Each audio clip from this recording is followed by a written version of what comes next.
Karen, Miguel, muy obrigada por este encuentro, por estar acá con nosotros en la Semana de Cine Portugués, en este foco Travesías. Queremos agradecer también a la Embajada de Portugal, al Camões y a Gulbenkian por permitir hacernos estas actividades, así todo en este contexto tan particular. Y gracias María Ángela, porque bueno, es un placer, fue aceptaste nuestra invitación para la curaduría de este foco de 10 cortos, que es un foco al que llamamos Travesías, un poco en respuesta a un desafío de la Embajada de Portugal, del agregado cultural de la embajada acá, João Ribereta, a quien agradecemos. Decidimos apostar y buscar el formato del cortometraje para poder pensar un poco sobre travesías. Bueno, y llegamos a vuestro corto, que en realidad vimos varios de vuestros cortos y nos costó, bueno, todos podrían ser una travesía y eso es hermoso. Y, pero este en particular, que es una adaptación vuestra libre, completamente libre de la autobiografía de uno de los poetas más grandes de la literatura portuguesa, así más grandes, que curiosamente casi no está traducido ni editado acá de este lado del Atlántico. Y bueno, y es una gran pena, Herberto Helder. Esta obra bueno, se llama A presentación del rostro y su autobiografía que fue censurada en 1968. Para quien no sabe, en Portugal tuvimos 48 años de dictadura.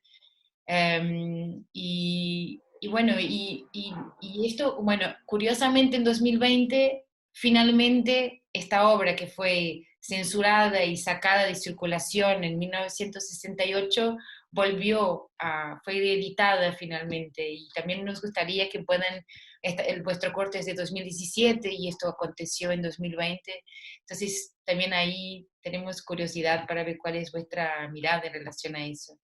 Pero ahora que lo reví, antes de que hablemos, es un corto increíble, inmenso, inquietante, filmado con ese grano del 16 milímetros, pero a la vez con ese uso pictórico del negativo como una propuesta estética que a la vez gana una relevancia simbólica muy aguda. En el texto bellísimo de Herberto Helder se habla del norte y uno no puede dejar de despegarse del contexto en el que estamos hoy, inicio de 2021. Y en el texto, en vuestro corto, se habla de una casa donde la noche es una constante, la noche como la incerteza, ¿no? Y de una pareja que se llena de angustia, se llena de esperanza, se llena de relevancia. Y, y ustedes como que manejaron el terreno de los símbolos de una manera muy astuta, muy sutil y muy fuerte, que hace con que sintamos que la obra se actualiza, ¿no? No solo el texto, pero vuestro corto, y por eso nos consideramos tan pertinente traerlo a este foco Travesías hoy, inicio de 2021. Bueno, y les pasamos la palabra finalmente. Perdonen la larga introducción, pero es que realmente la elección del texto y vuestro trabajo nos gustó muchísimo y queríamos escucharlos compartir vuestra travesía por detrás de este corto.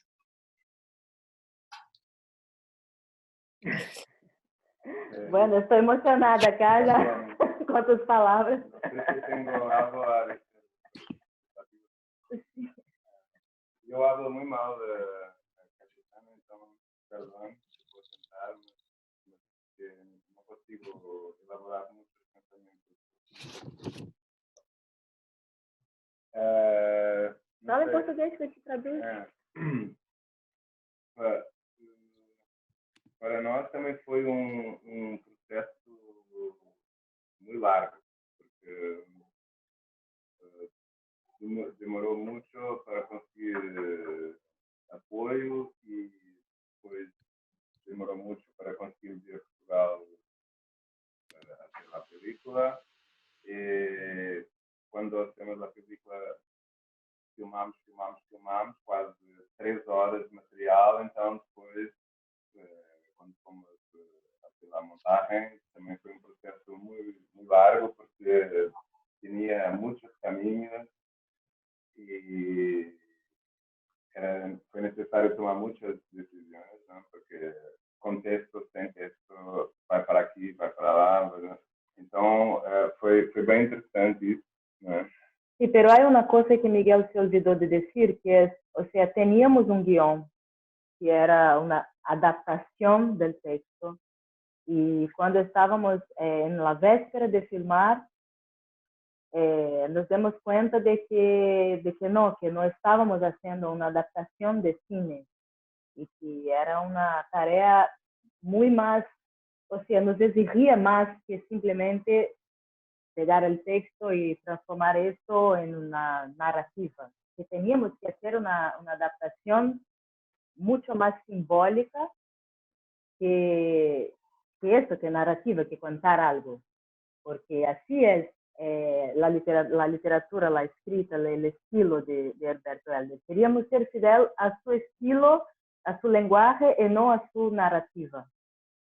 Entonces, rasgamos el guión, o sea, 3, 4 días antes de filmar, y pensamos, ¿qué vamos a hacer con esa pareja dentro de una casa? Una pareja que está aislada, que no puede salir, o sea, muy parecido con lo que estamos viviendo ahora, y también muy parecido con lo que estábamos viviendo cuando filmamos, que era, o sea, el fascismo todo que está tomando cuenta de nuevo del mundo, ¿no? Y entonces nos dejamos influenciar por estas vuelas de simbolismo para crear imágenes que pudieran, o sea, transmitir un sentimiento de cuando nos encontramos con esta obra. Sí, porque la historia comenzó, la adaptación comenzó así, era depresiva, era muy limitada, era muy objetiva, un problema de objetividad. Y la escrita no tiene una preocupación con la objetividad. Entonces, y aprovechamos las condiciones de producción, que era lo mismo cuarto, con todo lo material dentro, todos los actores, una equipe muy pequeña de gente, muy pequeña. Sí. Y entonces, todos los días combinábamos la hora, pero nunca sabíamos lo que iba a pasar. Nós sabíamos que ia passar mais ou menos, mas a equipa nunca sabia o que íamos filmar. Então, para os atores foi um pouco tenso, porque são dois atores que gostam de estar muito preparados. Os atores de teatro. Tudo, são de teatro. São mais acadêmicos. Sí. Então, queriam estar muito preparados e nós só podíamos dizer amanhã às 9 da manhã e vamos ver o que vai passar. Nada. Não sabe se é para estar com roupa, se é para estar sem roupa, se é para falar, se é para ficar quieto, se é para... Então, foi interessante ir descobrindo juntos.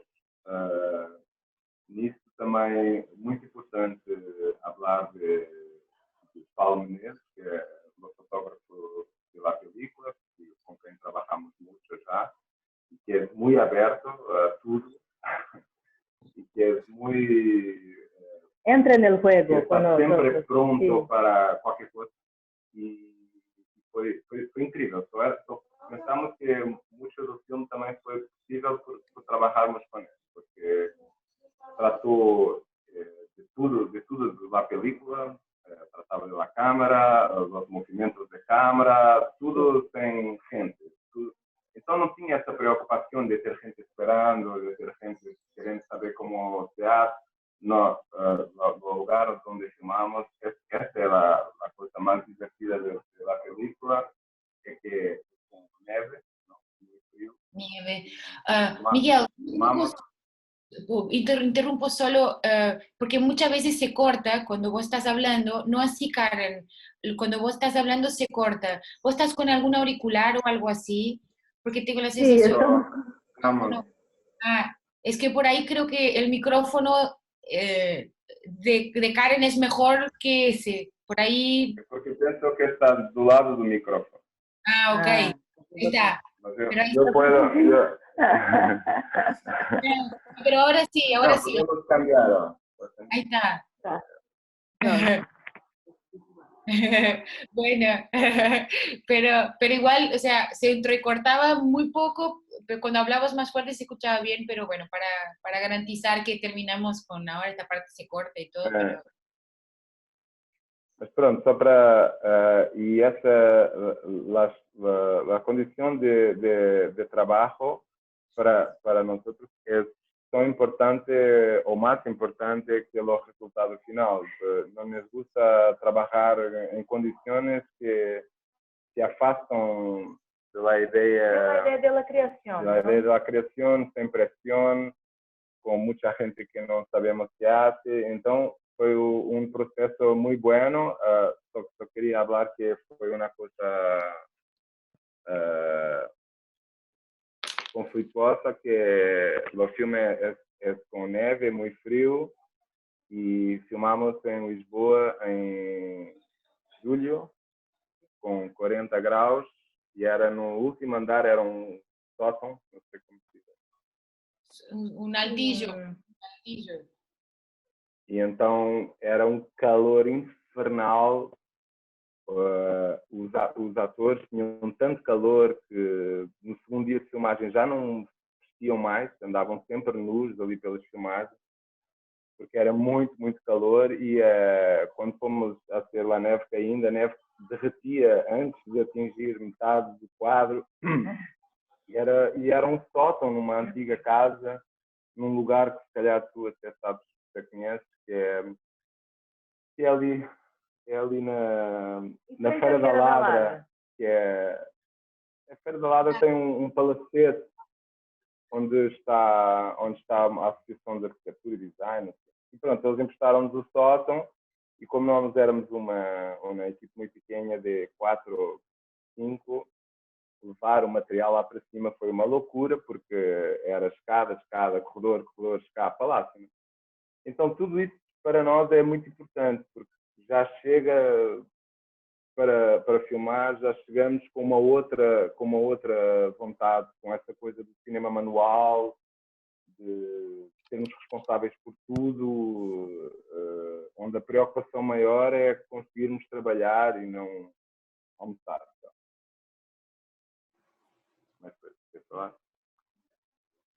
No, y volviendo un poco, bueno, primero también agradecerles un montón por estar con nosotros, a ti, a Karen, a Miguel, y bueno, realmente como agradecerle a María por la invitación a este programa de la travesía, que tiene tantas posibilidades, ¿no? Y para mí, como de todos los cortos que vimos de ustedes y todos los cortos que seleccionamos para este programa, el de ustedes tenía una impronta muy fuerte y muy profunda, y para mí era realmente como estar pensando en realmente una travesía en muchos sentidos, ¿no? Y volviendo un poco a la técnica que me pareció interesante, o sea, me parece, ¿por qué tomaron la decisión realmente como del negativo y por qué mostrar a esos cuerpos de esta manera, ¿no? Como en negativo siempre, como casi si estuviesen al mismo tiempo censurados como el texto. Entonces, me gustaría...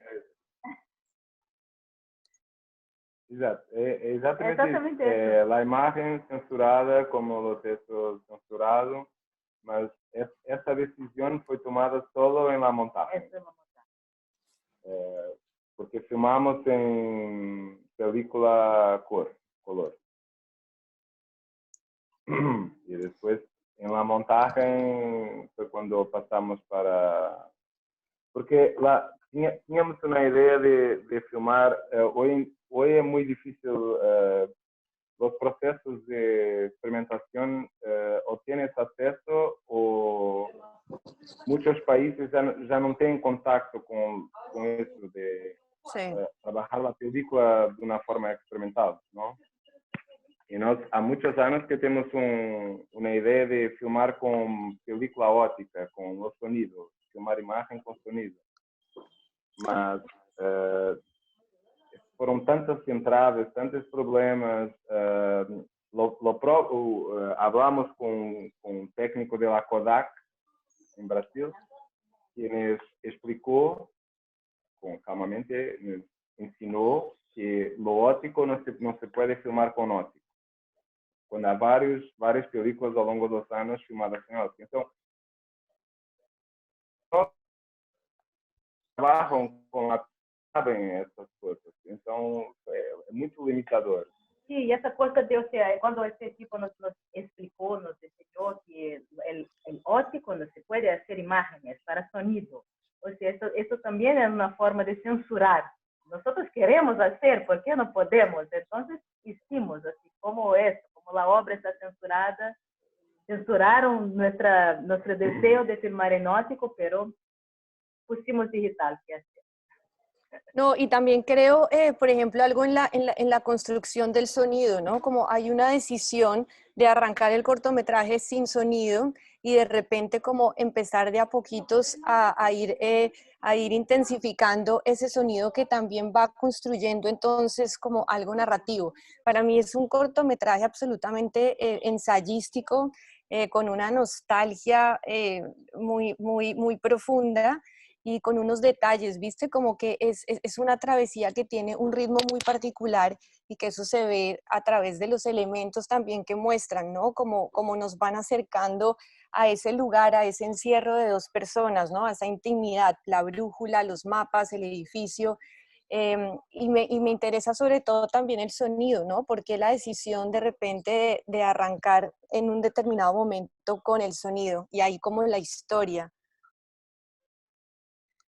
Y nosotros tenemos también una atención con el sonido en todas nuestras películas, no sé si vieron todas, pero, o sea, nos encanta trabajar con un sonido minimal para que cuando algo tenga alguna expresión importante para nosotros se sobresalga, ¿entiendes?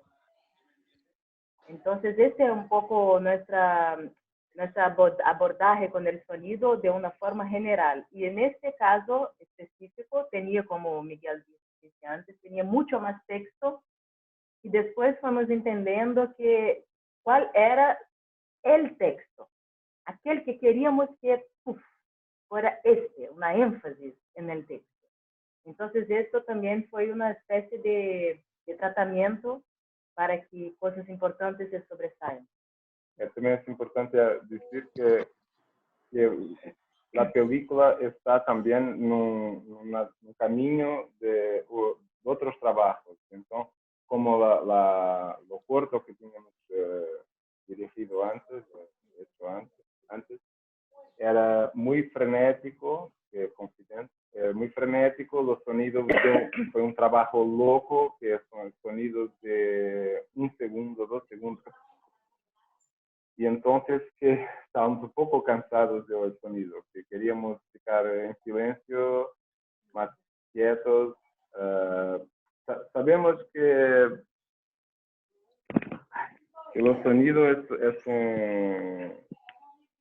la ausencia de sonido es un problema, porque la gente hoy está siempre con sonido, toda hora tiene sonido en todos los espacios, siempre en voz, y las exhibiciones públicas, las pocas exhibiciones públicas que la película atravesó, la ausencia de sonido es un problema. Sí, las personas en las salas de exhibición piensan que no hay sonido. Es un problema. Pero, no, y además, viste que al principio, claro, uno se angustia porque uno no oye el sonido, entonces uno adelanta para saber que si es un error, viste como que el silencio se marca como un error, pero en este caso es muy claro porque hay una lectura que tiene toda la carga simbólica del desarrollo del cortometraje, ¿no? Es arrancar con una censura. Entonces, ahí como que se entiende y por eso digo que es como un viaje también que hacen a través del sonido porque lo van intensificando y es una marca muy interesante. Ya como para ir cerrando, porque lamentablemente siempre tenemos muy poco tiempo, pero me parece interesante cómo interpretan ustedes un texto, ¿no? Creo que también como el acto y el proceso creativo está en uno como cómo evoca tanta imaginación y creatividad de un texto. Y me parece que durante el corto es fundamental lo que ustedes proponen como la marca, la huella, ¿no? Como esas líneas que se van trazando, que van dividiendo y que van aislando a unos con los otros. Para ustedes, ¿qué era lo más interesante de destacar del texto de Helder? ¿O cómo se compenetraron ustedes con ese texto, ¿no? Como que los emocionaba tanto del texto. Bom, para mim é um texto quase direto, porque meu padre teve 30 anos sem poder entrar no seu próprio país por causa da ditadura, então só depois da revolução é que pode entrar em Portugal. Então, para mim, a ideia de Sílio é natural. Sempre convivi com um padre que não podia entrar em país por questões políticas e que viveu em 30 países, em 25 países, não sei. Então, era quase direto, mas a adaptação do... Porque lo que é mais impressionante é que quando estamos fora do guião, quando o guião foi embora e voltamos ao texto original, as imagens de Herberto são muito físicas, são muito concretas. Então, quando filmamos o que diz, está tudo dito em uma imagem, no pequeno gesto, nas relações dos corpos. E a questão do sonido também. Nós utilizamos as indicações de sonido de Herberto. Um trem que vem, o fogo. Então, não somos assim tão criativos. Estava escrito. E o que mais impressiona é que não é o texto em si, o texto que hacemos a adaptação, não é o texto, é o texto no livro. Porque, ao lermos o livro, quando chegamos a esse texto ganha outra dimensão. Não consigo usar isto. Pô, Salo. Sou muito artesanal, não sou tecnológico. Ai, cara, desculpa. E então, basicamente é isso. O filme poderia ter vários caminhos e o próprio processo com o Herberto foi muito interessante, porque eu tinha encontrado o livro, que é um livro censurado, que não existe. Eu tinha encontrado o livro numa casa e fiquei obcecado com esse texto, tentei adaptar e fiquei com medo de pedir a adaptação para o Herberto, porque o Herberto não era muito disso, não lhe gostava, e fiquei 3, 4 anos com medo de pedir a adaptação, e quando pedimos, quedó rápido, sin tener que pagar nada. Pero entonces la relación con Alberto, que murió en 2015, existió. No sabíamos. Sí, mira. Tiene que pedir los derechos para cuestiones de concurso público y que dé los derechos directamente, muy rápido y sin querer ningún pagamento. Él murió en el año que ganamos el concurso. No. Wow. Penso que también no iba a querer asistir a la película porque no le gustaba esas cosas.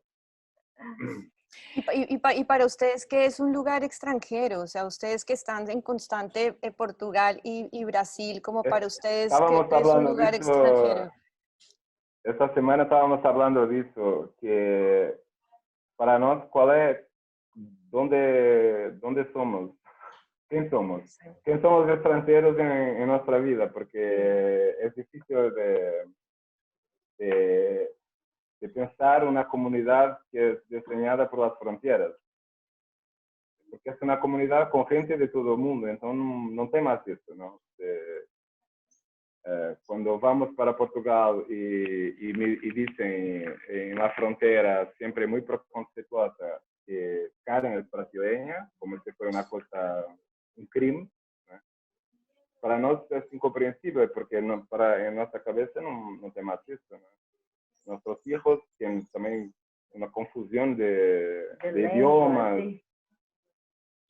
Y Então, o país estrangeiro, por isso, em la película, quando hacemos o mapa, país estrangeiro, todos os países são Todos son estrangeiros. extranjeros, Todos son claro. extranjeros, Todos claro. están.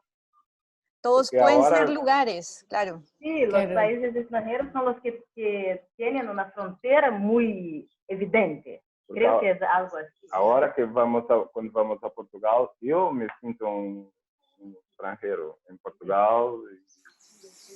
Karen, Bueno, por veces en Brasil también.